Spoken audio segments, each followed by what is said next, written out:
భద్రాద్రి రామయ్య సాక్షిగా 6 గ్యారెంటీలోని మరో పథకం అమలుకు రెడీ అయ్యారు సీఎం రేవంత్ రెడ్డి. అత్యంత ప్రతిష్టాత్మకంగా చేపట్టబోతున్న ఇందిరమ్మ ఇళ్ల పథకం ప్రారంభించబోతున్నారు. ఇందుకోసం ముస్తాబైంది భద్రాచలం. సీఎం రేవంత్ రెడ్డి ముఖ్యమంత్రి హోదాలో తొలిసారి భద్రాద్రి కొత్తగూడెం జిల్లా టూర్కు వస్తున్నారు.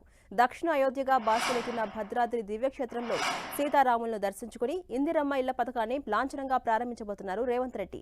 అనంతరం అధికారులతో ఏజెన్సీ ఏరియాలో చేపట్టే అభివృద్ధి పనులు, పోడు భూములు, సంక్షేమ పథకాలపై సమీక్ష నిర్వహించబోతున్నారు.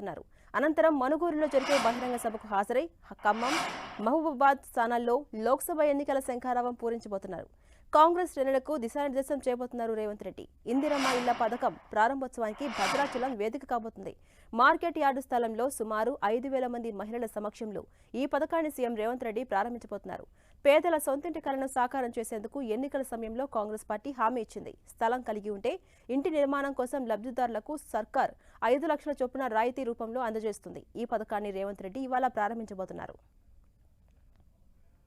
ఇక తొలిసారిగా భద్రాద్రి జిల్లాకు రేవంత్ రెడ్డి వస్తుండటంతో అధికార యంత్రాంగం విస్తృతంగా ఏర్పాట్లు చేసింది. దాదాపు మంత్రివర్గమంతా ఈ పర్యటనలో పాల్గొంటూ ఉండడంతో పోలీసులు భారీ బందోబస్తును ఏర్పాటు చేశారు. ముఖ్యమంత్రి పర్యటన బహిరంగ సభను విజయవంతం చేయడంలో కాంగ్రెస్ శ్రేణులు ఇప్పటికే బిజీగా ఉన్నారు.